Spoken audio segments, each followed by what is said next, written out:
Consider this glue laminated timber beam. So this is a case where the complementary shear stress can cause failure at the joint.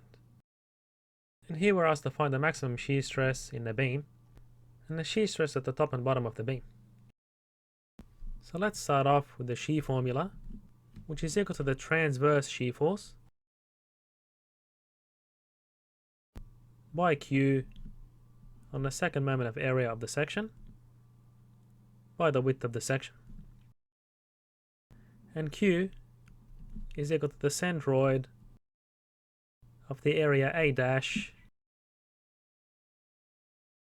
measured from the centroid of the section, and the distance from the bottom of this section that we cut out from the beam to the centroid of the section is y. And Q is equal to y bar dash by A dash. So we can get an equation for y bar dash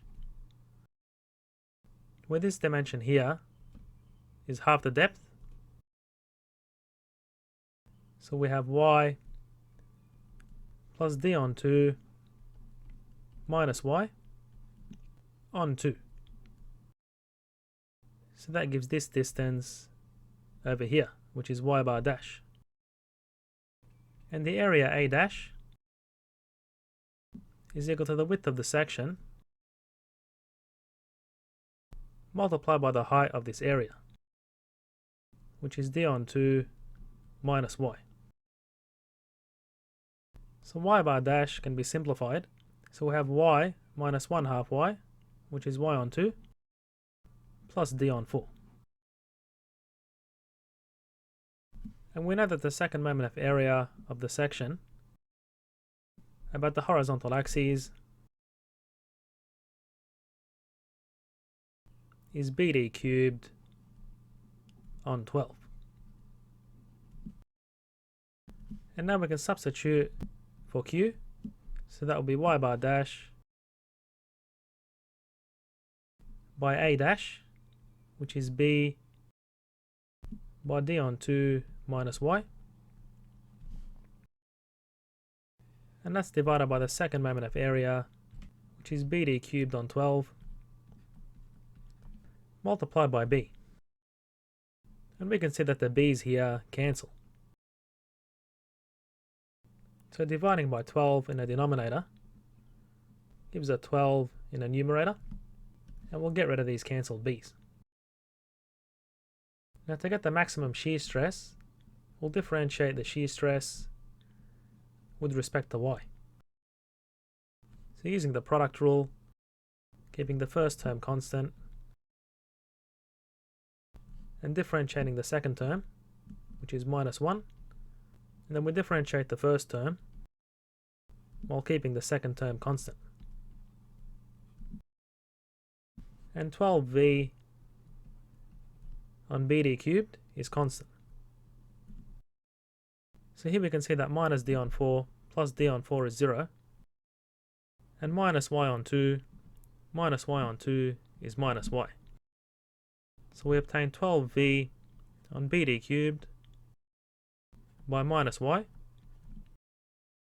and if you set this derivative to 0, we obtain the shear stress is a maximum at y equals 0, which is at the centroid of the section. So if we substitute y equals 0 in the expression for the complementary shear, we get tau max is 12v on BD cubed multiplied by d on 4 and multiplied by d on 2. So d squared cancels with a d squared in the denominator. So what we get is 12 on 8, which is 3 on 2, multiplied by the transverse shear on the cross-sectional area. And that's the maximum shear stress in the section. And if we substitute y is equal to the depth of the section on 2, well, you can see that this term becomes 0, and therefore the shear stress of 0 occurs at the top of the section. And similarly, if you substitute minus d on 2, this term here becomes 0, and you get a shear stress of 0 at the bottom of the section. So as we can see, because of the y squared term, the shear stress distribution on the section is parabolic. So it looks something like this. And it's 0 at the top and bottom of the section.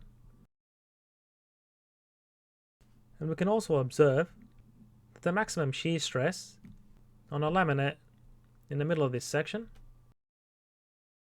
is greater than the average shear stress, where the average shear stress is simply obtained by dividing the shear force on the shear area, which is the area of the cross section. Please subscribe, like and comment to help me reach more students.